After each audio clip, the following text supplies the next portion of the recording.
नमस्कार। डॉक्टर राज क्लासेस में आपका बहुत बहुत एक बार फिर से स्वागत है। आज इस क्लास में जिस टॉपिक को हम पढ़ने जा रहे हैं वह है जैन धर्म। तो सबसे पहले इस टॉपिक में जैन धर्म के संस्थापक प्रवर्तक महावीर स्वामी की जीवनी के बारे में हम पढ़ेंगे। देखिए, जैन धर्म जो है वो बहुत ही इम्पोर्टेंट आपका टॉपिक है और ये बौद्ध धर्म जैन धर्म ये दोनों ही टॉपिक आपको एक साथ पढ़ना पड़ेगा। और बहुत सारी ऐसी चीजें हैं जो जैन धर्म और बौद्ध धर्म की आपस में मिलती हैं। यहाँ तक कि बहुत सारी जो इनकी जीवनी है, गौतम बुद्ध की जीवनी और महावीर स्वामी की जीवनी, ये भी बहुत कुछ मिलती है। बहुत सारे नाम जो हैं वो एक दूसरे के साथ मिलते हैं, लिहाजा कंफ्यूजन होना स्वाभाविक है।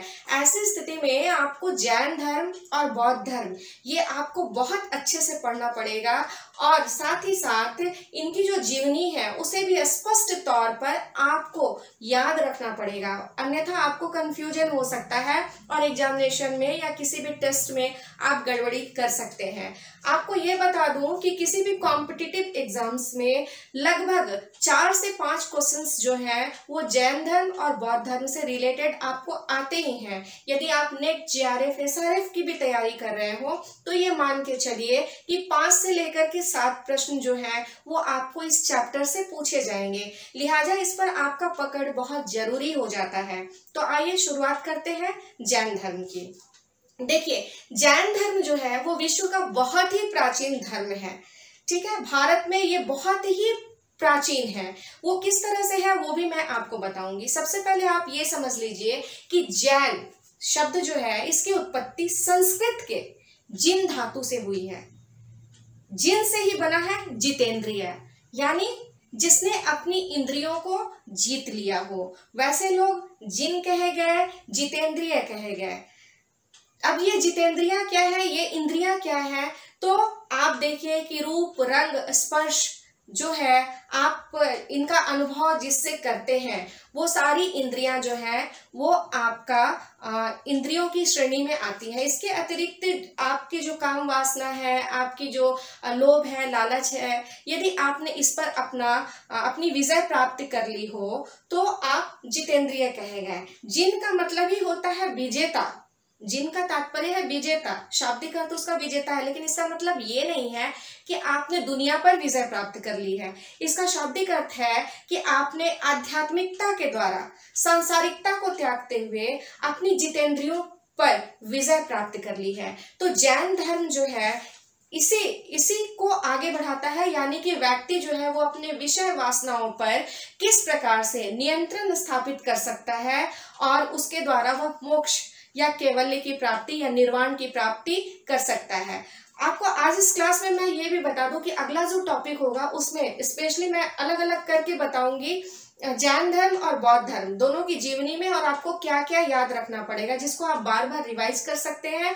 और विशेष जानकारी के लिए आप डिस्क्रिप्शन बॉक्स भी देख सकते हैं। मैं जो कुछ भी आपको बताती हूँ उसका लिंक मैं आपको डिस्क्रिप्शन बॉक्स में जरूर देती हूँ, तो जब भी आपको जरूरत पड़े यदि तो आप डिस्क्रिप्शन बॉक्स को जरूर देख लिया कीजिए, क्योंकि वहां आपको बहुत सारे ऑब्जेक्टिव प्रश्नों के उत्तर भी मिल जाएंगे। आप यदि सिर्फ डिस्क्रिप्शन भी पढ़ लेते हैं तो बहुत सारी बातें आपको याद रह जाएंगी। चलिए आगे बढ़ते हैं। जैन धर्म, जैन धर्म जो है वो विश्व का, भारत का बहुत ही प्राचीन धर्म है और इसमें 24 तीर्थंकर हुए।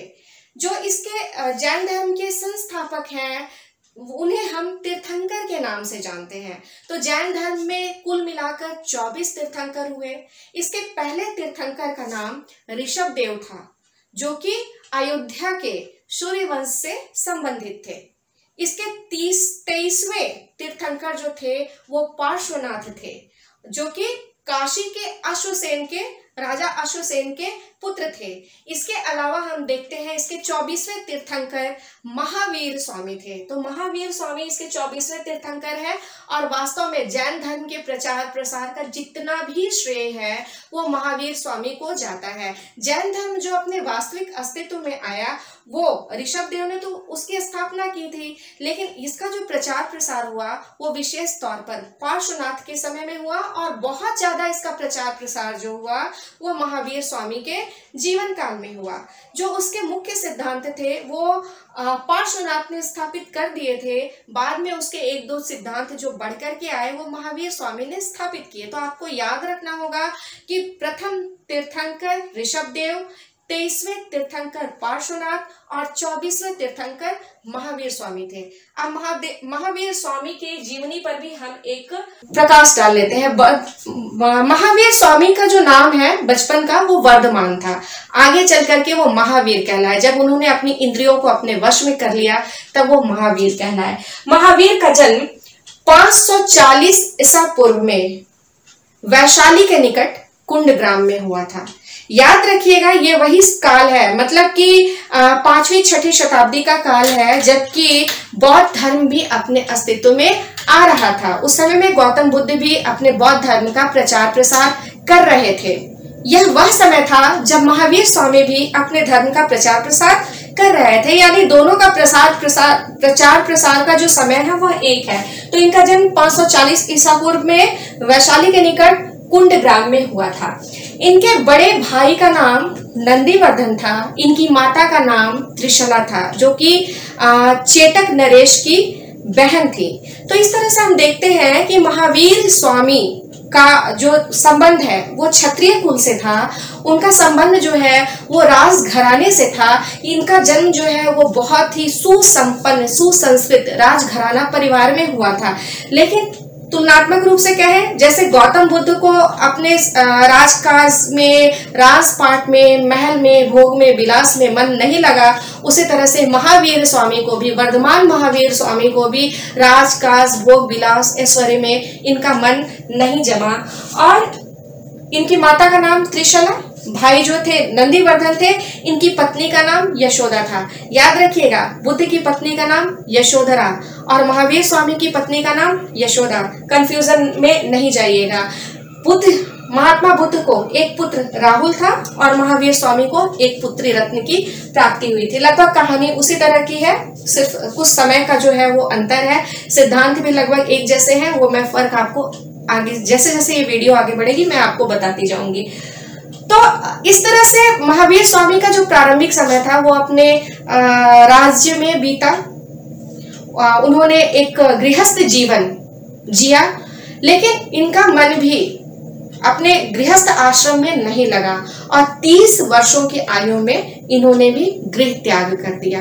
घर त्याग करके ये भी लगातार ज्ञान की तलाश में घूमते रहे, जहां तहां यहाँ वहां इन्होंने कठोर तपस्या की।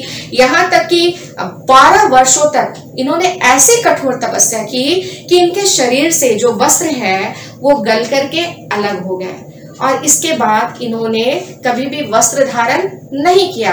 तो वर्धमान महावीर जो हैं, जिन्होंने मतलब जो जैन धर्म जो संप्रदाय है इसे चलाया, और लगभग आज भी जैनी जो है वो इनके जो दो संप्रदाय हैं, एक है श्वेतांबर और दूसरा है दिगंबर। तो दिगंबर संप्रदाय के लोग आज भी वस्त्र धारण नहीं करते हैं और दिगंबर संप्रदाय जो है जैन धर्म के मूल स्वरूप को ही मानता है। अब जैन धर्म का 2 संप्रदायों में विभाजन किस प्रकार से हुआ ये मैं आगे बताऊंगी। अभी फिलहाल हम लोग जीवनी पर चलते हैं। तो इन्होंने 12 वर्षों तक कठोर तपस्या की। अब कहाँ कठोर तपस्या की? तो जुम्बिक ग्राम में। कौन सी नदी थी? रिजुपालिका नदी थी। ये आपको याद रखना होगा। जुम्बिक ग्राम रिजुपालिका नदी के तट पर इन्होंने कठोर तपस्या की और उसके बाद जिस पेड़ के नीचे इन्हें ज्ञान की प्राप्ति हुई वह शाल का वृक्ष था। ये आप याद रखिएगा, वो शाल वृक्ष था जहां उन्हें ज्ञान की प्राप्ति हुई। तो 12 वर्षों की कठोर तपस्या के बाद में इन्हें ज्ञान मिला, इन्हें कैवल्य की प्राप्ति हुई और ज्ञान प्राप्ति के बाद में महावीर स्वामी जो है वो अरहत कहलाए, वो निर्ग्रंथ कहलाए, यानी वो सर्वज्ञ है, वो पूजनीय है। इस तरह की उपमाओं से उन्हें सुसज्जित किया गया, वो तीर्थंकर कहे गए। तो महावीर स्वामी जैनियों के 24वें तीर्थंकर है और इनके प्रति बहुत ही श्रद्धा जैनियों में होती है और जैन धर्म आज भी भारत में बहुतायत संख्या में इसके अनुयायी जो है वो आज भी हैं और लगातार जैन धर्म जो है वो आगे बढ़ ही रहा है, पल्लवित पुष्पित ही हो रहा है। लोग इसके सिद्धांतों से आज भी उतने ही आकृष्ट होते हैं। एक बड़ा तबका जो है वो इस धर्म को मानने वाला है, महावीर स्वामी की पूजा करने वाला है। तो ज्ञान प्राप्ति के बाद में महावीर स्वामी भी घूम घूम कर अपने धर्म का प्रचार करने लगे।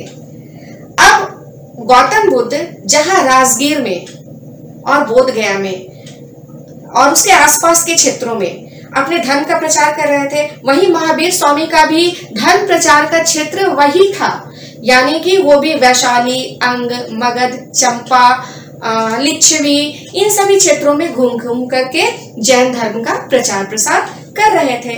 बौद्ध धर्म उस समय में तेजी से लोकप्रिय हो रहा था, जिसकी वजह से महावीर स्वामी को अपने धर्म के प्रचार में थोड़ी कठिनाई भी आई, लेकिन इसके बावजूद भी जैन धर्म के अनुयायियों ने अपनी हिम्मत नहीं हारी और वो लगातार अपने धर्म का प्रचार करते रहे। एक लंबे समय तक उन्होंने अपने धर्म का प्रचार किया और 72 वर्ष की आयु में पावापुरी में इन्हें निर्वाण प्राप्ति हुई। महावीर स्वामी को, वर्धमान महावीर स्वामी को निर्वाण प्राप्ति हुई। बौद्ध धर्म की तरह जैन धर्म को भी मगध नरेश ने और इसके अलावा वैशाली नरेश ने, लिच्छवियों ने, अंग चंपा के सम्राटों ने काफी कुछ अनुदान दिया, इसे आगे बढ़ाने का प्रयास किया। लेकिन अंत में मगध सम्राट बिंबिसार के द्वारा जब बौद्ध धर्म अपना लिया गया, उसके बाद से बौद्ध धर्म का ज्यादा प्रचार प्रसार हुआ। तो बौद्ध धर्म ज्यादा बड़ा तरीके से इसका प्रचार प्रसार हुआ। जैन धर्म उससे थोड़ा पीछे चल रहा था। ये उस समय की बात थी। आज के डेट में जैन धर्म और बौद्ध धर्मावलंबी दोनों ही हमारे देश में पाए जाते हैं। हाँ, इन्हें निर्वाण की प्राप्ति पावापुरी में हुई और इनके निर्वाण के बाद में पावापुरी के लोगों ने इनके याद में, इनकी स्मृति में पूरे शहर को दीपमाला से सजा दिया था। चारों ओर दीपमालाओं की लड़ियां लग गई थी। तो आज आपने महावीर स्वामी, वर्धमान महावीर स्वामी की जीवनी के बारे में पढ़ा।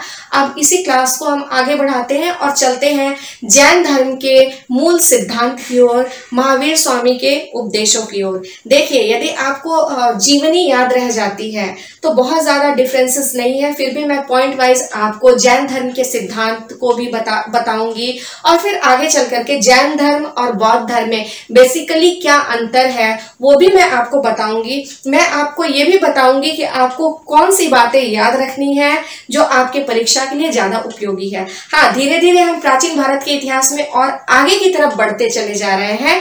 जैसे जैसे हम आगे बढ़ रहे हैं वैसे वैसे आपका जो सिलेबस है, चाहे वो आपके कॉम्पिटिटिव एग्जाम का सिलेबस हो, चाहे आपके कॉलेजेस का सिलेबस हो, वो धीरे धीरे कंप्लीट होता चला जा रहा है। तो साथ साथ आप पढ़ते भी चले जाइए, आपकी एक बहुत अच्छी तैयारी हो जाएगी आगे चल करके नेशनल लेवल के किसी भी कॉम्पिटिटिव एग्जाम्स के लिए। साथ ही मैं आपको एक अलग से क्रैश कोर्स भी करवाऊंगी। हाँ, लेकिन आपको लगातार मेरे साथ जुड़े रहना होगा। और इसके अलावा यदि आप कुछ स्पेशल जानना चाहते हैं किसी विषय के संदर्भ में, वैसे मैं बीच बीच में मैं आपको स्पेशल कुछ ना कुछ बता ही रही हूँ, दिखा ही रही हूँ। यदि आप लगातार देखते उन चीजों को चाहते हैं तो आप डिस्क्रिप्शन बॉक्स में बताइए और मेरी वीडियोस के साथ में जुड़े रहिए। धन्यवाद।